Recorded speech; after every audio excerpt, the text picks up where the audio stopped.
Saya percaya Adon bukan hanya seorang penyanyi, tapi dia seorang penyembah. Kalau nggak salah dulu jadi guru sekolah minggu.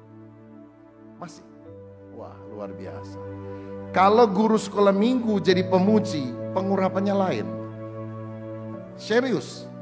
Karena orang mesti ngerti firman ketika dia masuk dalam hadirat Tuhan. Pengenalanmu akan Tuhan akan menentukan tingkat penyembahanmu kepada Tuhan. Kalau saudara tidak mengenal Tuhan yang menyatakan diri di dalam Yesus Kristus dan dicatat dalam Alkitab, kita bisa nyanyi, dimensi penyembahan kita tidak terlalu dalam. Semakin kita mengenal sifatnya, kasih karunia-Nya, anugerahnya, mujizat kuasanya, kita semakin kagum akan Dia. Dan itulah yang membuat kita menjadi seorang penyembah. Saya dorong semua pemuji di gereja ini harus baca Alkitab tiap hari. Menyelesaikan pemuridan level 1, 2, 3, 4. Walaupun saudara hebat luar biasa, kalau engkau tidak dimuridkan, tidak ada firman, cuma performance, entertainment, dan itu tidak diterima oleh Tuhan. Tuhan mencari penyembah sejati, mengenal Tuhan dan firman-Nya, dan itu yang kita perlu lakukan. Haleluya. Saya dorong saudara juga untuk menjadi guru sekolah minggu. Adon ini pelayanan kemana-mana saudara, tapi dia tetap jadi guru sekolah minggu. Karena saya yakin dia menyadari anak berharga di mata Tuhan. Siapa guru sekolah minggu di sini? Boleh angkat tangan? Haleluya. Nanti bisa berfoto sama Adon, sesama guru sekolah minggu. Haleluya. Pelayanan ini pelayanan yang luar biasa. Saya dorong saudara, hari ini selesai kebaktian, ada CD di depan dari Adon, nanti dia akan tanda tangan. Dan tanda tangan ini lagi satu formulir, saya mau jadi guru sekolah minggu. Haleluya, puji Tuhan. Baik, kita akan melihat Alkitab kita bersama, Kisah Para Rasul pasal 1 ayat 8 sampai 11. Saya akan menyampaikan firman dengan judul Roh Kudus, ku haus padamu. Kisah Rasul 1 ayat 8 sampai 11. Mari kita baca bersama ayat yang ke-8, 2, 3. Tetapi kamu akan menerima kuasa kalau Roh Kudus turun ke atas kamu, dan kamu akan menjadi saksiku di Yerusalem dan di seluruh Yudea dan Samaria dan sampai ke ujung bumi. Sesudah ia mengatakan demikian, terangkatlah ia disaksikan oleh mereka dan awan menutupnya dari pandangan mereka. Ketika mereka sedang menatap ke langit waktu ia naik itu, tiba-tiba berdirilah dua orang berpakaian putih dekat mereka dan berkata kepada mereka, mari baca bersama. Hai orang-orang Galilea, mengapakah kamu berdiri melihat ke langit? Yesus ini yang terangkat ke sorga meninggalkan kamu akan datang kembali dengan cara yang sama seperti kamu melihat dia naik ke sorga. Hari ini kita memperingati hari kenaikan Yesus ke sorga. Yesus naik, Roh Kudus dicurahkan kepada orang percaya. Dalam Yohanes 16 ayat yang ke-7 Yesus berkata, namun benar yang kukatakan ini kepadamu adalah lebih berguna bagi kamu jika aku pergi. Sebab jikalau aku tidak pergi, penghibur itu tidak akan datang kepadamu. Tetapi jikalau aku pergi, aku akan mengutus dia kepadamu. Mengapa Yesus harus naik ke sorga? Supaya dia bisa mengirim Roh Kudus yang menyertai kita orang percaya. Roh Kudus adalah pribadi ilahi. Alkitab berkata Roh Kudus itu dilambangkan juga seperti angin. Angin itu tidak kelihatan tapi terasa. Pernah lihat angin? Apa warna angin? Merah? Itu bukan warna angin. Angin tidak kita bisa lihat, tetapi kehadirannya selalu terasa. Seorang anak kecil main layang-layang, layang-layangnya begitu tinggi, lalu tertutup oleh awan. Seorang bapak mendekat dan berkata, apa yang kamu lakukan nak? Oh, saya sedang main layang-layang bapak. Mana layang-layangnya? Kok nggak kelihatan? Ada di belakang awan. Kamu percaya? Masih ada layang-layangnya di sana? Iya pak, walaupun saya tidak melihatnya, tapi saya masih bisa merasakan tarikan pada benang ini. Itulah kehadiran Roh Kudus. Dan kalau Roh Kudus yang menguasai gereja Tuhan, umat percaya hadir, hidup kita tidak akan pernah sama lagi. Nah, apa ciri orang yang hidup dipimpin oleh Roh Kudus? Yang pertama, kalau kita dipimpin oleh Roh Kudus, kita akan meyakini Yesus adalah Tuhan.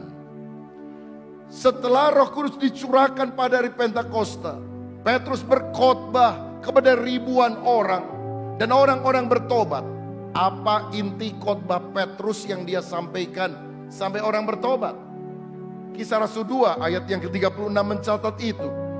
Dikatakan, jadi artinya konklusinya, kesimpulannya, seluruh kaum Israel harus tahu dengan pasti bahwa Allah telah membuat Yesus yang kamu salibkan itu menjadi Tuhan dan Kristus. Inti khotbah yang menyebabkan ribuan orang bertobat, gereja mula-mula dibangunkan adalah Jesus is Lord, Yesus adalah Tuhan. Saudara-saudara, mengapa kita percaya Yesus adalah Tuhan? Allah yang turun menjadi manusia, menyelamatkan kita dari dosa. Karena dia bangkit dari antara orang mati. Nabi ada banyak, pemimpin agama ada banyak. Mereka mati dan tidak bangkit. Hanya Yesus mati, dikuburkan, tapi dia bangkit pada hari yang ketiga. Kalau saudara ingin melihat kuburan daripada para pemimpin agama, saudara bisa pergi ke India, saudara bisa pergi ke Timur Tengah, dan kita bisa melihat kuburnya di sana. Tapi kalau saudara pergi ke Yerusalem, engkau pergi ke Garden Tomb, tempat di mana Yesus dimakamkan, kubur itu sudah kosong. Di depannya hanya ada tulisan, He is not here, for He is risen. Dia tidak ada di tempat itu, Dia sudah bangkit. Dan karena Dia sudah bangkit, karena Dia hidup, saya percaya melalui Roh Kudusnya, Tuhan Yesus ada di tempat ini. Dia mati, Dia bangkit, Dia naik ke sorga. Ada orang yang mengaku dia pernah naik ke sorga. Kalau ditanya siapa saksinya, tidak ada. Padahal Alkitab berkata hanya dengan keterangan 2 atau 3 saksi, satu perkara dinyatakan benar. Yesus ketika naik ke sorga, ada 500 orang saksi yang melihat dengan mata kepala sendiri.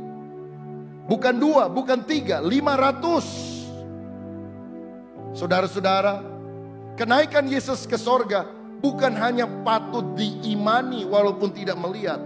Karena Alkitab mencatat bahwa ini fakta sejarah dengan 500 pasang mata yang menyaksikan pada waktu dia terangkat. Sekarang ada orang yang mengaku pernah naik ke sorga, turun naik. Setahu saya Yesus hanya naik ke sorga sekali dan dia belum datang-datang, saudara-saudara. Dan tentu saya lebih percaya kepada Tuhan Yesus. Sebab kalau dia datang untuk menjemput kita, membawa kita masuk ke dalam rumah. Yesus adalah Tuhan karena dia bangkit dari antara orang mati. Yesus adalah Tuhan karena dia naik ke sorga, menyediakan tempat bagi kita. Heaven is a real place. Sorga adalah sebuah tempat yang sungguh-sungguh nyata dan ada. Ada yang bilang sorga itu hanya sebuah pengalaman, hanya sebuah perasaan. Seandainya sorga bukan tempat yang sungguh-sungguh nyata, pertanyaannya, waktu Yesus naiknya kemana? Apa dia naik ke sebuah pengalaman? Apa dia naik ke sebuah perasaan? Tentu tidak. Dia naik ke sebuah tempat. Dan tempat itulah yang disiapkan untuk saya dan saudara yang percaya kepada dia. Tetapi walaupun dia sudah bangkit, walaupun dia sudah naik ke sorga, orang yang hidup pada masa kini khususnya tidak akan bisa percaya bahwa Yesus adalah Tuhan kalau Roh Kudus tidak menyatakannya kepadanya. 1 Korintus 12 ayat 3 berkata, karena itu aku mau meyakinkan kamu bahwa tidak ada seorang pun yang berkata oleh Roh Allah dapat berkata terkutuklah Yesus, dan tidak ada seorang pun yang dapat mengaku Yesus adalah Tuhan selain oleh Roh Kudus.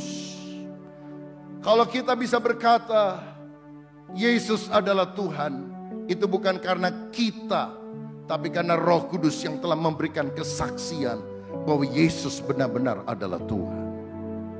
Walaupun ada orang mendengar khotbah ribuan kali, kalau mata hatinya tidak digerakkan oleh Roh Kudus, dia tetap tidak akan mengakui Yesus adalah Tuhan. Dia mungkin menganggap Yesus manusia biasa, orang yang baik, nabi, rasul. Tapi pengenalan bahwa Yesus adalah Tuhan hanya bisa dilakukan oleh Roh Kudus. Dia berkata, bukan kamu yang memilih aku, akulah yang memilih kamu. Sehingga kalau kita percaya Yesus adalah Tuhan, itu adalah kasih karunia Tuhan. Dan orang yang percaya pasti akan diselamatkan oleh karena kasih karunia. Saya pernah dengar Pak Yusuf Roni, latar belakang dia bukan anak Tuhan. Dia masuk dalam kelompok yang berusaha seringkali mengganggu gereja-gereja. Dan satu kali dia baca Alkitab untuk mencari-cari kesalahannya. Sampai dia temukan Yohanes, masuk Injil Yohanes pasal 1 ayat 1. Pada mulanya adalah firman, firman itu bersama-sama dengan Allah, dan firman itu adalah Allah. Dia mulai paham karena dia yakin Isa Al-Masih rohullah kalimatuhu, rohnya Allah, kalimatnya Allah. Tapi yang mengagetkan di ayat 14, firman itu menjadi manusia, namanya Yesus. Lalu dia berpikir, memang Tuhan bisa melakukan apa saja, kalimatnya bisa menjadi manusia. Apa yang dia ucapkan bisa jadi, karena dengan firman Allah bisa menciptakan langit dan bumi. Masa dia dengan firman tidak bisa menjadi manusia? Dan ayat pasal 3 ayat yang ke-16, karena begitu besar kasih Allah akan dunia ini, sehingga dikaruniakan anaknya yang tunggal, supaya barang siapa percaya kepadanya tidak binasa, melainkan beroleh hidup yang kekal. Saudara-saudara, dia menjadi terpukul oleh kasih Tuhan, karena dia sadar selama ini dia membenci dan berusaha menghancurkan kekristenan. Tapi Tuhan yang dibencinya itu berkata dalam firman-Nya, aku mengasihi engkau, aku rela menyelamatkan hidupmu. Itulah yang membuat dia bertobat. Karena itu 6 tahun dia dipenjara, karena mengaku Yesus adalah Tuhan. Tetapi apapun yang terjadi, orang yang telah disentuh hatinya tetap akan setia. Yesus adalah Tuhan, karena memang dia Allah yang telah menjadi manusia.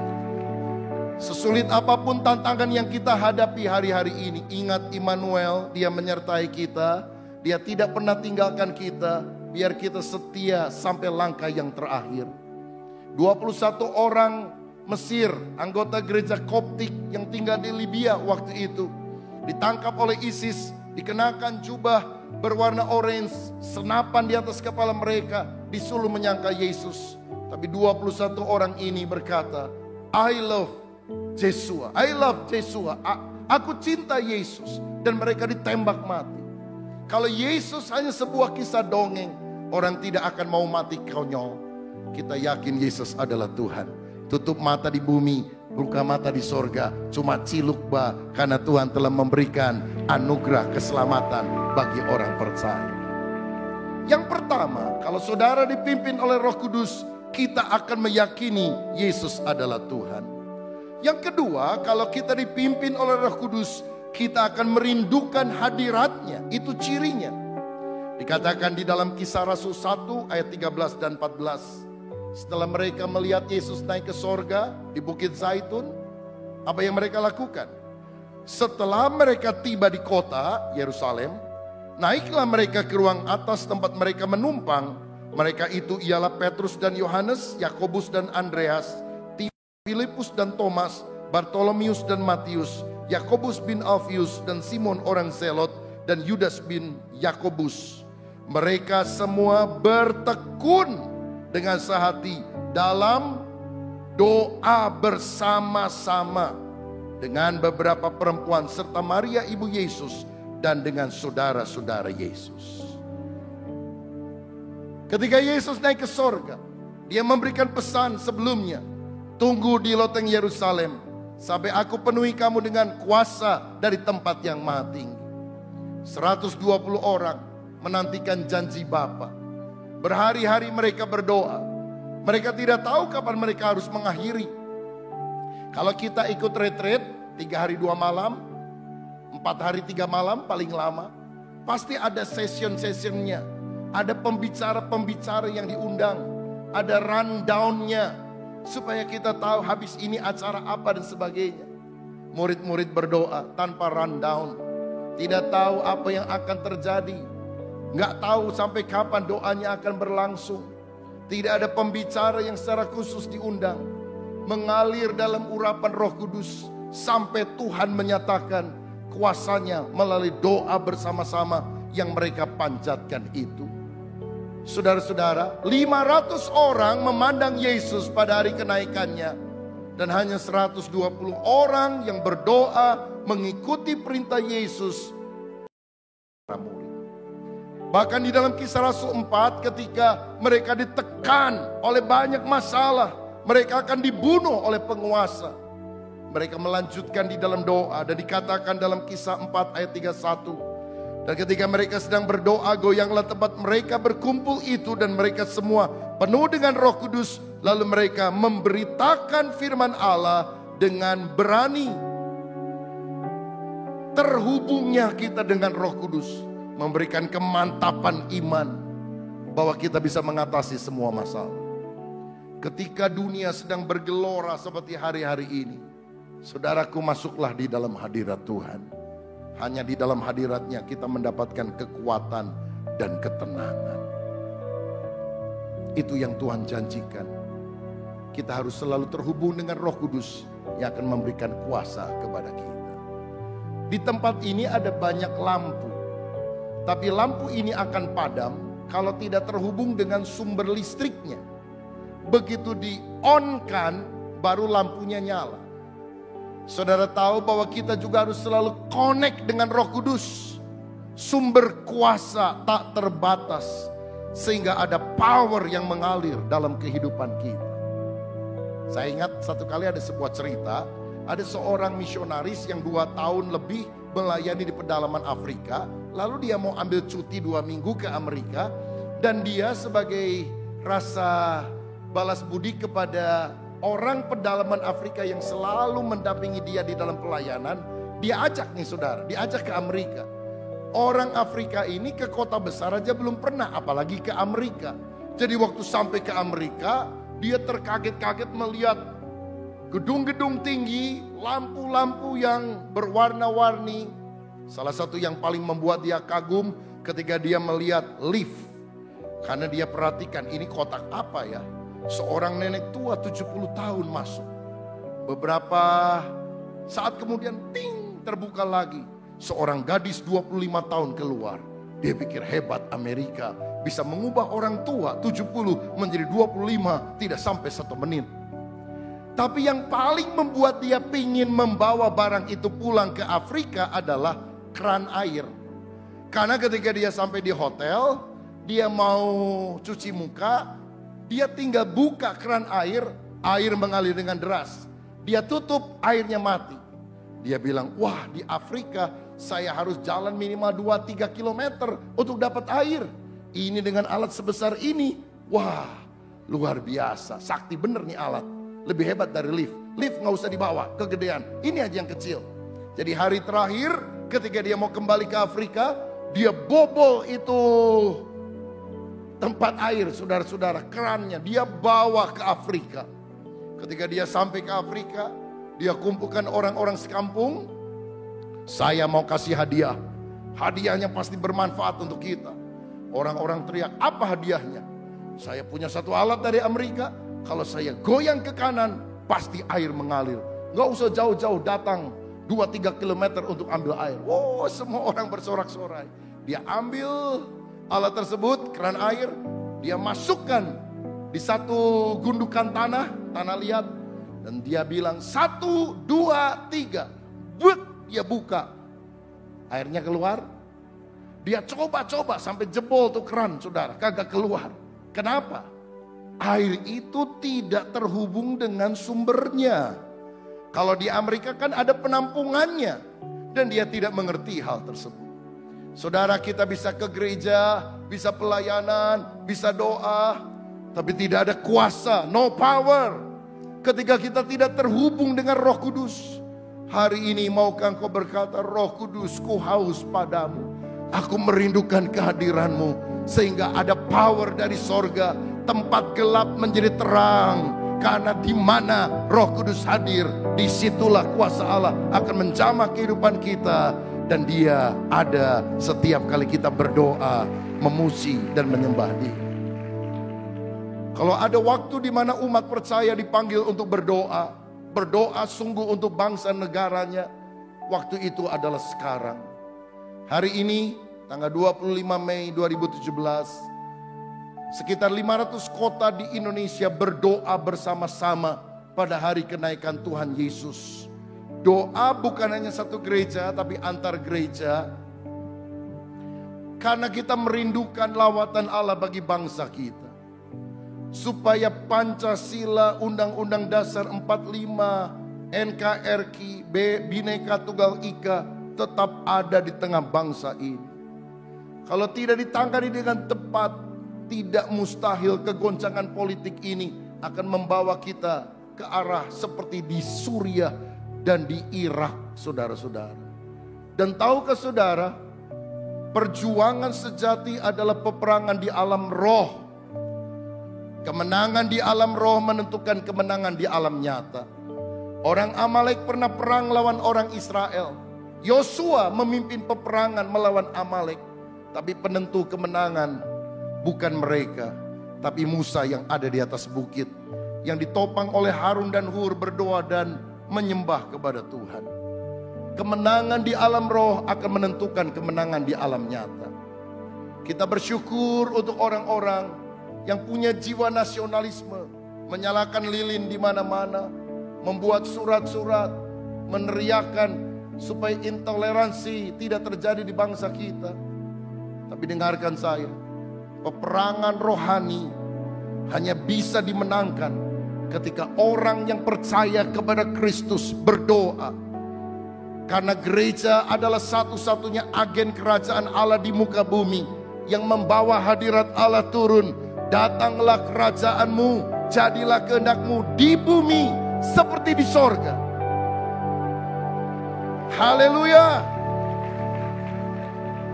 Berarti ketika kita tidak berdoa, ketika kita tidak berpuasa, ketika kita tidak sungguh-sungguh melakukan peperangan rohani, kita menyerahkan bangsa ini pada kehancuran. Saya percaya mata Tuhan tertuju kepada anak-anaknya, tertuju kepada gereja Tuhan. Roh Kudus dicurahkan, kuasa Allah yang menjungkir balikan dicurahkan ketika 120 orang yang dicatat dalam Alkitab berdoa. Dan itulah yang harus terjadi sekali lagi di Indonesia. Doa, saudaraku, puasa. Kita akan mulai doa dan puasa bersama dengan saudara sepupu kita. Tanggalnya, tapi spiritnya tentu berbeda. Karena kita punya Yesus yang kita sembah. Puasa ini bisa dilakukan saudara paling akhir selesai makan jam 6, lebih kurang. Lalu kemudian bukanya keesokan harinya jam 1 siang. Kalau saudara mau buka jam 3 atau bahkan puasa penuh bukanya jam 6 sore, puji Tuhan. Tapi setidaknya sampai jam 1 siang. Puasanya bisa puasa total, tidak makan, tidak minum. Ada beberapa di antara saudara mungkin berkata, saya mau puasa tapi saya mau minum air putih saja. Karena puasa ini durasinya sampai 30 hari ke depan. Kalau saudara mau melakukan silahkan. Asal saudara sungguh-sungguh punya komitmen. Waktu yang dimana biasanya kita pakai makan, kita gunakan untuk makan makanan rohani. Baca Alkitab, berdoa, menyembah Tuhan. Dan kalau kita doa, saya pesankan, bukan hanya berkata Tuhan kasihanilah bangsa kami, satukan bangsa kami, tapi lakukan peperangan rohani. Aku patahkan segala kuasa kegelapan. Aku patahkan roh intimidasi. Aku patahkan roh intoleransi. Dalam nama Tuhan Yesus. Aku katakan shalom Indonesia. Shalom Indonesia. Shalom Jakarta. Shalom Bandung. Patahkan kuasa kegelapan. Mintakan Tuhan hadir melalui kedamaian. Dan saya percaya apa yang diucapkan oleh mulut orang percaya akan dikabulkan oleh Bapa Surgawi. Dan ini waktunya peperangan rohani dilakukan melalui doa dan puasa bagi orang-orang yang merindukan hadirat. Ciri ketiga, orang yang dipimpin Roh Kudus menjadi saksi Kristus. Kisah 1 ayat 8 tadi berkata, tetapi kamu akan menerima kuasa kalau Roh Kudus turun ke atas kamu, dan kamu akan menjadi saksiku. Yerusalem, Yudea, Samaria, dan sampai ke ujung bumi. Kuasa itu diberikan supaya kita bersaksi. Dan ketika kita memberikan kesaksian, Alkitab bilang tanda-tanda ini menyertai orang percaya. Mujizat akan terjadi bagi orang yang bersaksi memberitakan tentang Injil Yesus. Injil adalah kabar baik dan kita adalah agen kabar baik. Bapak, Ibu, Saudara, hari-hari ini berita hoax itu ada di mana-mana. Rasanya Indonesia tidak pernah diguyur dengan hoax begitu banyak selain pada saat ini. Sehingga ketika engkau membaca berita apapun di sosial media, jangan gampang percaya. Kalau baca Alkitab ini loh yang pasti bisa dipercaya. Masalahnya kita bisa tiap hari 2 jam lebih baca WhatsApp grup dan sebagainya. Tapi kita sedikit sekali baca kebenaran yang tidak mungkin dan tidak perlu diragukan, yaitu Alkitab. Lagi pula celakanya banyak orang-orang Kristen terima berita-berita negatif. Wah, tentang ini, tentang itu, langsung di-share kemana-mana. Hey, kita ini agen kabar baik, bukan agen kabar buruk. Kalau saudara terima berita negatif, apa yang kita lakukan? Doakan, dalam nama Yesus, damai sejahtera Tuhan berikan. Dalam nama Yesus, aku hancurkan roh kekerasan. Udah gak usah di-share lagi. Yang di-share itu firman, saudara-saudara. Yang di-share itu kabar baik. Kabar hoak jangan disebar-sebar ke yang lain. Saudara, orang Kristen harus jadi pembawa damai. Amin. Siapa yang suka share-share yang negatif, bertobat dalam nama Yesus. Kita pembawa kabar baik. Mari katakan, saya pembawa kabar baik. Bukan kabar buruk. Bukan kabar hoaks. Coba ngomong kiri kanan, jangan suka sebar-sebar hoaks. Bawa Injil Yesus saja. Berikan kemuliaan yang paling meriah untuk Tuhan kita. Kalau kita bersaksi, kabar baik dinyatakan, mujizat terjadi loh saudara. Saudara tahu nggak? China dalam beberapa tahun yang akan datang akan menjadi satu negara yang orang Kristennya bisa terbanyak di seluruh dunia. Sekarang orang Kristen di China 80 juta kira-kira. Prosentasenya masih kecil untuk China, tapi karena manusianya miliar di sana, sehingga akibatnya jumlah kuantitasnya besar, 80 juta. Beberapa tahun yang akan datang diperkirakan 100 juta orang Kristen tinggal di China. Lebih banyak daripada Indonesia. Indonesia kalau katakan 250 juta, 10%-nya 25 juta. Katakan realisasinya 20% lah. Sebanyak-banyaknya 20%. 50 juta. Berapa? Ya 50 juta paling banyak. China 100 juta. Saudara, kenapa? Di tengah tekanan mereka mengandalkan Roh Kudus dan kuasa Allah bekerja. Saya dengar mereka, kalau ada orang kesurupan kerasukan setan, udah gak panggil pendeta. Orang-orang percaya, mendoakan orang-orang kerasukan, orang sakit, sembuh semuanya. Dan yang doain itu bukan hamba Tuhan yang hebat-hebat. Enggak, encim-encim. Udah 70 tahun lebih. Begitu ada wah orang ngamuk, dia datang aja, gak teriak-teriak. Dalam nama Yesus, keluar. Keluar tuh setan, saudara. Setannya juga begitu dihadapin sama encim-encim, agak males dia berperang. Karena kalau dia ngotot-ngototan sama teman setan yang lain, dia bilang, ya beraninya sama encim-encim, ya udahlah keluar aja lah. Saudara-saudara, ada kuasa loh. Bukan karena kitanya, keterhubungan kita dengan Roh Kudus itulah yang membawa kuasa Allah mengalir. Sekian tahun yang lampau saya pernah diundang KKR di Kuala Kapuas. Itu sebuah kota kecil di Kalimantan Tengah, saudara sekalian. Lalu kemudian saya naik pesawat, seingat saya turun di Banjarbaru, Banjarmasin. Kemudian naik speedboat sekian waktu sampai masuk ke Kuala Kapuas. Nah, waktu saya naik pesawat saya merasa badan saya meriang. Karena terlalu capek masuk angin, lalu naik speedboat lagi saudara. Waduh, angin kan begitu kencang. Aduh, rasa badan kagak enak.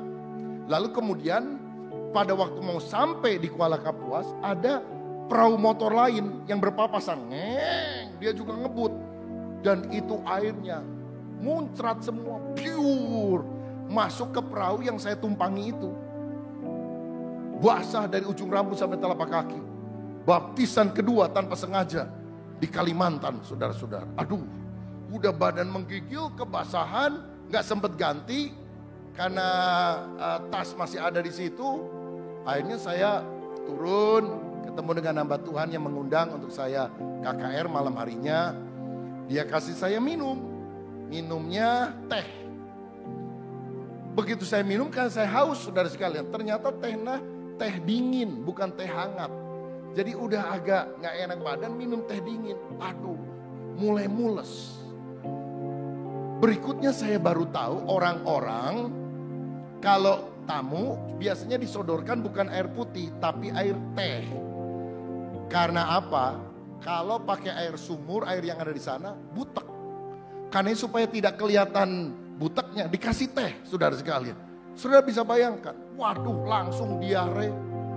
Dan sore itu demam, panas, saya kerok-kerok badan saya sendiri, pakai minyak angin. Dan akhirnya saya pikir, waduh ini bisa nggak? Bisa pelayanan. Lalu kemudian saya ngomong sama hamba Tuhan, saya coba kontak Pak. Bapak bisa siapkan pembicara lain enggak? Karena saya demam dan diare berkali-kali ke belakang. Waduh Pak, udah diumumkan ke gereja-gereja yang lain. Poster di mana-mana. Bapak mesti khotbah. Tapi saya Pak, aduh ini diranjang. Oke, saya datang ke sana. Dia bawa beberapa obat, saya minum obat. Tidak terlalu menolong hari itu saudara sekalian. Dan karena dia tetap minta saya khotbah, saya bilang gini, Pak pujian dulu. Kalau sudah mau khotbah beberapa menit, kasih tahu, jemput saya akan khotbah saja, singkat, doakan orang, karena KKR kesembuhan ilahi, saudara sekalian, pendetanya sakit. Dia bilang gimana caranya Pak?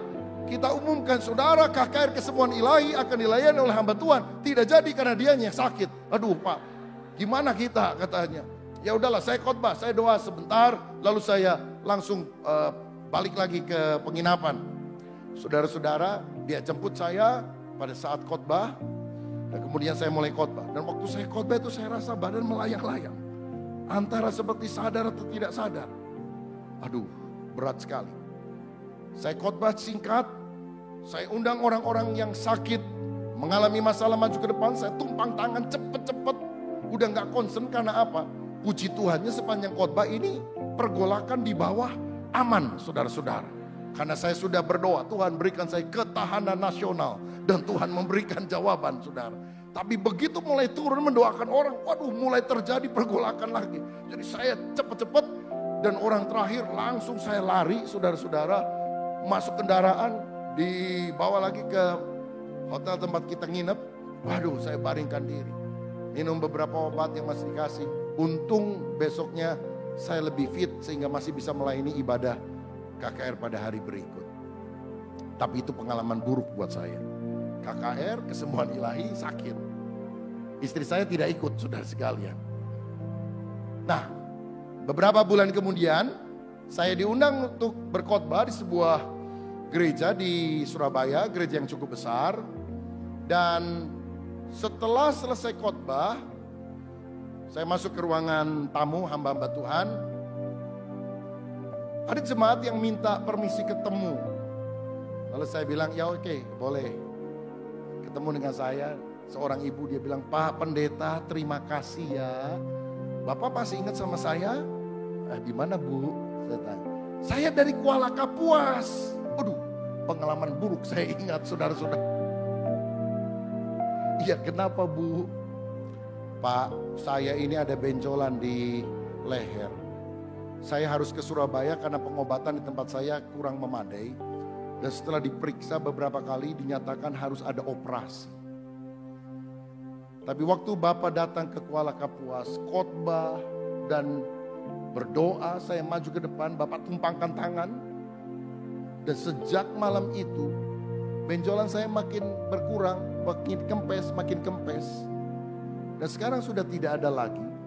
Lalu saya datang ke Surabaya ini untuk cek ke dokter, ke rumah sakit. Apakah benar ini penyakit sudah tidak ada?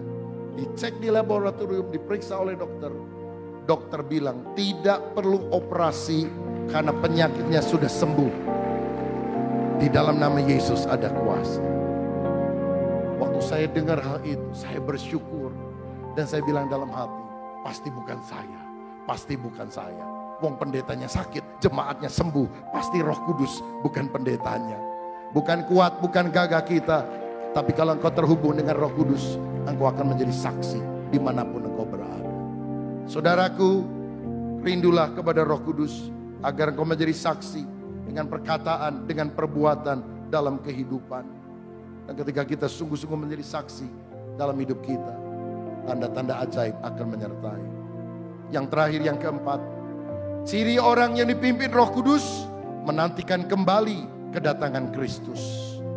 Kisah Rasul 1 ayat 11 tadi berkata, dan malaikat itu berkata kepada mereka, hai orang-orang Galilea, hai orang-orang Bandung, mengapakah kamu berdiri melihat ke langit? Hai orang-orang Bandung, mengapakah kamu duduk melihat HP saja? Yesus ini yang terangkat ke sorga meninggalkan kamu, akan datang kembali dengan cara yang sama seperti kamu melihat dia naik ke sorga. Orang yang dipimpin Roh Kudus akan hidup menantikan kedatangan Kristus kembali. Tanda-tanda zaman sudah begitu nyata. Kedatangannya sudah di ambang pintu. Salah satunya Alkitab bilang, pada akhir zaman yang jahat akan semakin jahat, yang benar akan semakin benar. Tuhan sedang memisahkan kambing dan domba, anak darah yang bodoh dan anak darah yang pandai, orang-orang yang hidup takut akan Tuhan dan orang-orang yang terus hidup di dalam dosa. Tiba-tiba dia akan datang membawa pahala atau hukuman. Bagi orang yang tidak taat akan dihukum, bagi orang yang taat beriman dia akan mendapatkan anugerah yang Tuhan janjikan di dalam Yesus Kristus. Kejahatan itu bukan cuma di dunia, masuk ke Indonesia, saudara-saudara. Beberapa hari yang lalu di Manchester, Inggris, habis konser musik seorang penyanyi yang terkenal, 2 bom meledak, 22 orang mati, berapa puluh orang luka-luka berat. Meledakkan diri di tengah konser, dan ternyata bom bunuh diri. Seorang pria umur 22 tahun, warga negara Inggris, tapi keturunan Libya. 22 tahun masih sangat muda, punya masa depan yang bagus. Tapi kalau sudah dicuci otak, di brainwash, kalau kamu melakukan ini, 72 bidadari menanti engkau. Mungkin dia gak laku-laku, gak ada cewek yang mau. Dia bilang, "Ya udahlah, itu aja." Apa yang terjadi? Hidup hanya merugikan orang lain. Sedih, saudara-saudara. Dan saya secara perasaan agak baper gitu. Karena apa? Saya pernah ke Manchester, saudara sekalian. Saya setidaknya tahu kota itu ada gedung besar, ada stadion. Kan gudangnya MU di sana, saudara sekalian. Dan kota itu diledakkan. Tapi ternyata tadi malam saya lihat di televisi, bukan cuma di sana, di Kampung Melayu, Jakarta, waduh, terjadi bom. Dan sekarang ini yang disasar petugas keamanan, polisi, tentara dan sebagainya. Kita perlu berdoa karena polisi, tentara itu di garis depan. Kita perlu berdoa karena banyak polisi juga anak-anak Tuhan. Kita perlu berdoa supaya Tuhan melindungi mereka. Mazmur 91, Tuhan kota perlindungan kita. Baca itu Mazmur, hafalkan kalau bisa. Di tengah tantangan semacam ini, jadikan firman sebagai perisai dalam hidup saudara. Saya pergi ke Australia, makan sama anak saya yang sekolah di sana. Di meja sebelah, ini restoran biasa, restoran Chinese food, dim sum, yam cha. Pagi-pagi ada 2 pasang orang, 2 laki 2 perempuan, pacaran, ciuman. Celakanya yang pacaran itu laki sama laki, perempuan sama perempuan, saudara-saudara. Aduh, kurang menghormati pendeta. Di sebelahnya saudara-saudara, minta ampun. Saya bilang sama anak saya, kok begini amat? Di sini udah biasa, kata. Awas ya, kamu jangan biasa-biasa, saya bilang. Waduh, saya pikir Australia. Ternyata Jakarta juga. Bandung juga ada, cuma belum ketangkep aja, saudara sekalian. Kelapa Gading lagi, saudara, kita ada gereja di sana. Aduh, minta ampun. 144 orang pria, pesta gay. Wih. Ada yang kirim foto-fotonya, telanjang semua, laki-laki semuanya. Aduh, lihatnya aja.